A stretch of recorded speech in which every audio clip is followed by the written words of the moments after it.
রাজশাহী বিশ্ববিদ্যালয়ের কেন্দ্রীয় ছাত্র সংসদ নির্বাচনে মনোনয়নপত্র বিতরণের শেষ দিন আজ। তবে প্রথম বর্ষের শিক্ষার্থীদের কি প্রক্রিয়ায় ভোটার করা হবে তা নিয়ে এখনও ধোঁয়াশা কাটছে না।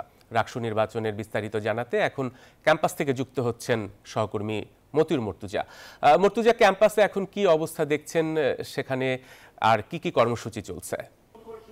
সালে জহুর আজকে দুপুর থেকে কিন্তু ছাত্র দলের নেতাকর্মীরা নারী নিপীড়ন এবং নারী শিক্ষার্থীদের হেনস্থার প্রতিবাদে বিক্ষোভ কর্মসূচি পালন করছেন। বিক্ষোভ কর্মসূচি থেকে তারা এটিও জানিয়েছেন যে গত পরশু দিন ছাত্র দলের নারী নেত্রী এবং বেশ কয়েকজন নারী শিক্ষার্থীকে হেনস্থা করা হয়, সেটিরও তারা প্রতিবাদ এবং বিচারের দাবি জানিয়েছেন। সেই সাথে রাজশাহী বিশ্ববিদ্যালয় কেন্দ্রীয় ছাত্র সংসদ নির্বাচনে প্রথম বর্ষের শিক্ষার্থীদের যে ভোটার করার দাবি ছিল ছাত্র দলের, সেই দাবির বিষয়ে প্রশাসন নীতিগত অবস্থান নিলেও কিন্তু কোনো চূড়ান্ত রূপরেখা দেয়নি বা কি প্রক্রিয়ায় তাদের ভোটার করা হবে সে বিষয়েও নিশ্চিত করেনি। ছাত্রদলের নেতাকর্মীরা বলছেন যে প্রথম বর্ষের শিক্ষার্থীদের ভোটার করার বিষয়ে ভোটার তালিকায় অন্তর্ভুক্ত করার পরেই তারা আন্দোলন প্রত্যাহার করবেন। আর আজকে রাকসু নির্বাচনের মনোনয়ন ফর্ম বিতরণ চলছে, বিকেল 5টা পর্যন্ত মনোনয়ন ফর্ম বিতরণ চলবে। এটি তৃতীয় দফায় তফসিল পরিবর্তন করে কিন্তু এই কার্যক্রম চলছে। আমরা নির্বাচন কমিশনের সদস্যদের সঙ্গে কথা বলেছি, তারা বলছেন যে